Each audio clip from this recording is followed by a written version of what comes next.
যারা ঠিক ওই সময়, ঠিক ওই রাত্রিতে যারা তাহাজ্জুদের বিছানায় থাকবে, যারা ওযু অবস্থায় থাকবে, নামাজরত অবস্থায় থাকবে, কোরআন তেলাওয়াত অবস্থায় থাকবে, আল্লাহ তাআলা তাদেরকে মাফ করে দিয়ে আবার চলে যাবে। কথা বলেন ঠিক কিনা? এখন আপনার আমি যদি ঘুমায় থাকি তাহলে মাফ পাবো না। এইজন্য আমি আগেই বলছি, যারা বলতেছেন এই রাত্রে নির্দিষ্ট কোনো ইবাদত নেই, আমিও আপনাদের সাথে একমত।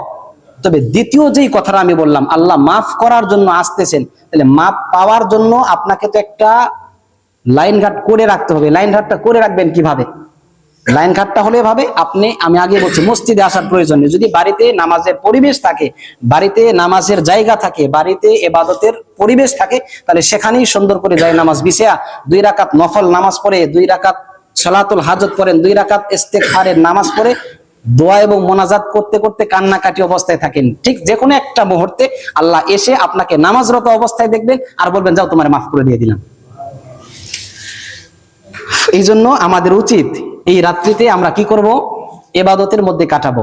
হ্যাঁ, বাধ্যকতা করতেছি না, ইবাদতের মধ্যে কাটাবো। এই সম্পর্কে শুধু একটা হাদিস, অনেকে বলতেছেন শবে বরাতের ক্ষেত্রে যতগুলো হাদিস অধিকাংশই দুর্বল। দুর্বল গুলোকে আমি এক পাশে রাখলাম, শুধু একটা সহিহ হাদিস আপনাদেরকে সামনে বলাই। عن معاذ بن جبل رضي الله تعالى عنه قال يطلع الله عز وجل على خلقه ليلة النصف من شعبان فيغفر لجميع خلقه إلا لمشرك أو مشاحن। হযরতে মুআয ইবনে জাবাল রাদিয়াল্লাহু তাআলা আনহু বললেন, এই শবে বরাতের রাত্রিতে আল্লাহ তাআলা দুনিয়ার আসমানে আসার পরে দুনিয়াতে 2 শ্রেণীর মানুষ ছাড়া, দুনিয়াতে 2 শ্রেণীর মানুষ ছাড়া আল্লাহ তাআলা সমস্ত সৃষ্টি জীবকে নিজ অনুগ্রহে আল্লাহ তাআলা ক্ষমা করে দেন। 2 শ্রেণীর মানুষ ছাড়া অধিকাংশ মানুষকে আল্লাহ ক্ষমা করে দেয়। 2 শ্রেণীর মানুষ কারা? এই 2 শ্রেণীর মধ্য থেকে এক শ্রেণীতে আমরা পড়ি নাই, আর আরেক শ্রেণীর মধ্যে আমরা পড়ছি। এটা আমাদের জন্য একটা খারাপ সংবাদ। 2 শ্রেণীর মানুষকে আল্লাহ ক্ষমা করবেন না এই রাত্রিতে। এছাড়া যত মানুষ আছে আল্লাহ সবাইকে মাফ করে দিবেন। 2 শ্রেণীর মানুষের মধ্য থেকে এক শ্রেণীর মধ্যে আমরা পড়ছি আর আরেক শ্রেণীর মধ্যে আমরা পড়ি নাই। আল্লাহ রাসূল বললেন, ইল্লা লি মুশরিকিন, আল্লাহ মুশরিককে ক্ষমা করবেন না। মুশরিক মানে যারা মুসলমান ছাড়া বাকি যারা আছে সব মুশরিক, এই মুশরিকদেরকে আল্লাহ ক্ষমা করবেন না, এটার মধ্যে আমরা পড়ি নাই। আমরা যেহেতু মুসলমান এই জন্য পড়ি নাই।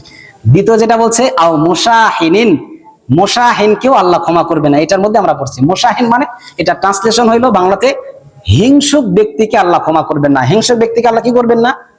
আপনার ভিতরে আমার ভিতরে হিংসার অভাব নেই, বিদ্বেষের অভাব নেই। আমার সামনে আমার অফিসার এত বড় একটা পদে চলে গেল, একই অফিসে চাকরি করলাম, না এটা হতে পারে না। আমার সামনে উনি 10 বিঘা সম্পত্তির মালিক হইলো, এটা হতে পারে না। উনি এত বড় একটা ব্যবসায়িক হয়ে গেল, আমি এই ফকিন্নি থাকলাম, এটা হতে পারে না। কিভাবে তার নিচে নামানো যায়, এই প্রচেষ্টা আপনার ভিতরে হিংসার আগুনটা প্রজ্বলিত হয়ে গেছে। কেমনে তাকে নিচে নামানো যায়, কেমনে তার ক্ষতি করা যায়। আমার বাড়ির পাশে সে 10 তলা বিল্ডিং বানাইলাম, আমি 3 তলা বানাইলাম, না এটা হতে পারে না।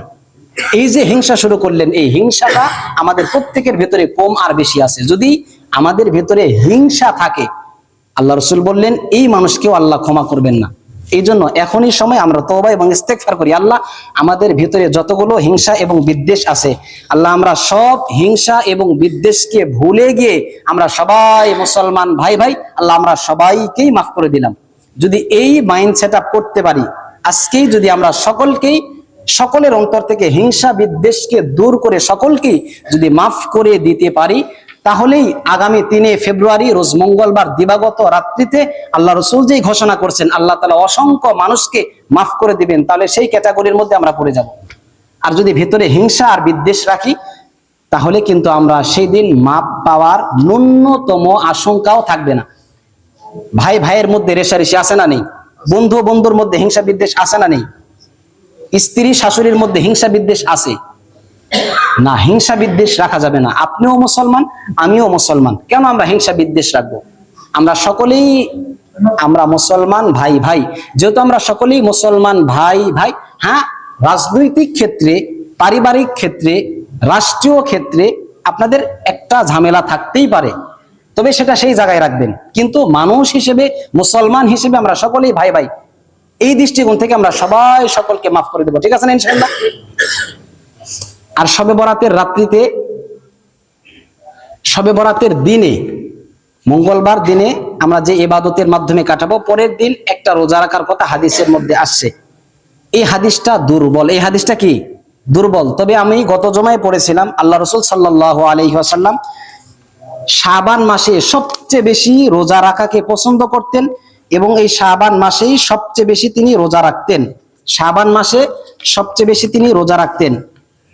ওয়ামা রাআইতুহু রাসূলুল্লাহ সাল্লাল্লাহু আলাইহি ওয়াসাল্লাম ইস্তাকমালা সিয়ামা শাহরিন কত্তু ইল্লা রমাদানা। আম্মা জান আয়েশা সিদ্দিকা রাদিয়াল্লাহু তাআলা আনহা বলছেন, আমি শাবান মাস ব্যতীত এত বেশি রাসূলকে রোজা রাখতে দেখি নাই। এত বেশি রোজা রাখতেন। এই জন্য এই শাবান মাস যেহেতু আমাদের সামনে আসছে, এই জন্য আমরা ন্যূনতম 3টা রোজা রাখার কথা বলছিলাম। সোমবার, মঙ্গলবার, বুধবার। কয়টা রোজা রাখার কথা বলছিলাম? সোমবার, মঙ্গলবার, বুধবার। আগামী সোমবার, মঙ্গলবার, বুধবার 3টা রোজা রাখার কথা বলছিলাম। এই 3টা রোজা রাখলে আইয়ামে বীজের রোজা আদায় হবে, শাবান মাসে রোজা রাখার ফজিলত পাইবেন। এবং দুর্বল একটা হাদিসের মধ্যেও যে শবে বরাতের একটা রোজা রাখার কথা আছে, যদি রাখেন তাহলে সেটাও সেই সওয়াব আল্লাহ তাআলা আপনাকে দান করবেন। এখানে একটা জটিল এবং কঠিন একটা ব্যাখ্যা আছে যে দুর্বল হাদিস মানা যাবে কিনা।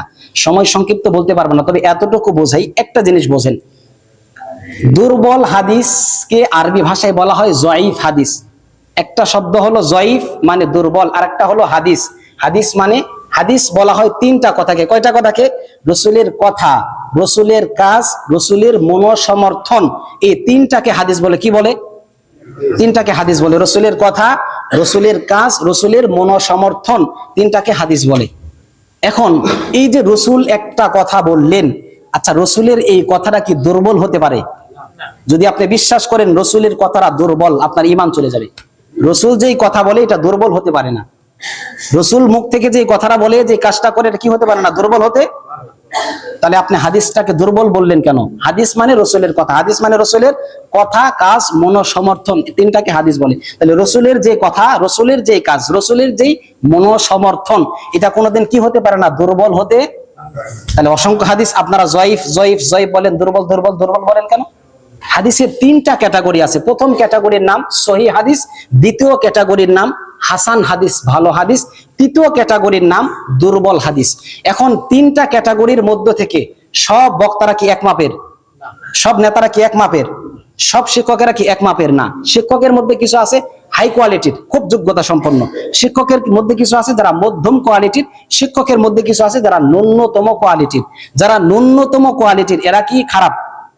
খারাপ না, এরাও ভালো মানুষ, এদেরও যোগ্যতা আছে, তবে তুলনামূলক একটু কম। ঠিক তদ্রূপ হাদিস যারা বর্ণনা করতেছেন এদের মধ্যে 3 ক্যাটাগরির মানুষ আছে। প্রথম ক্যাটাগরি হাই লেভেল, এদের হাদিসকে বলা হয় সহিহ হাদিস। দ্বিতীয় ক্যাটাগরি যারা মধ্যম লেভেলের, এদের হাদিসকে বলা হয় হাসান বা ভালো হাদিস। আর তৃতীয় ক্যাটাগরি যাদের মধ্যে একটু এদিক সেদিকের সম্ভাবনা আছে। এদিক সেদিক করছে বিষয়টা এমনটা না, এদিক সেদিকের সম্ভাবনা আছে, তাদের থেকে যে হাদিসগুলো বর্ণিত হয় সেটাকে বলা হয় জয়ীফ হাদিস।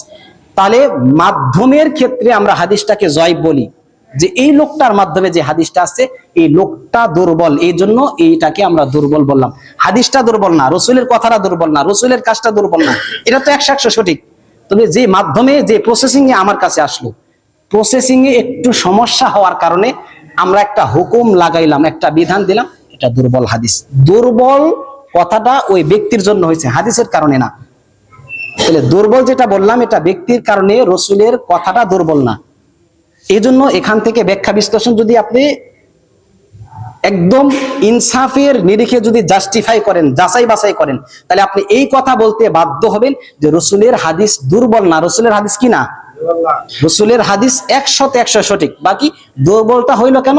আমরা যে মাধ্যমটা বললাম, এই প্রসেসিং এর ক্ষেত্রে এটা দুর্বলতা আসছে, প্রসেসিং এর ক্ষেত্রে, মাধ্যমের ক্ষেত্রে, পৌঁছানোর ক্ষেত্রে।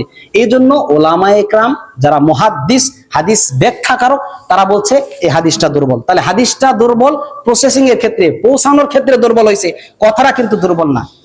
এই জন্য আমরা বলতেছি যারা রোজা রাখার কথা বলছি, এই রোজাটা পৌঁছানোর ক্ষেত্রে দুর্বল হতে পারে, তবে রাসূলের কাজটা কিন্তু কিনা দুর্বল না।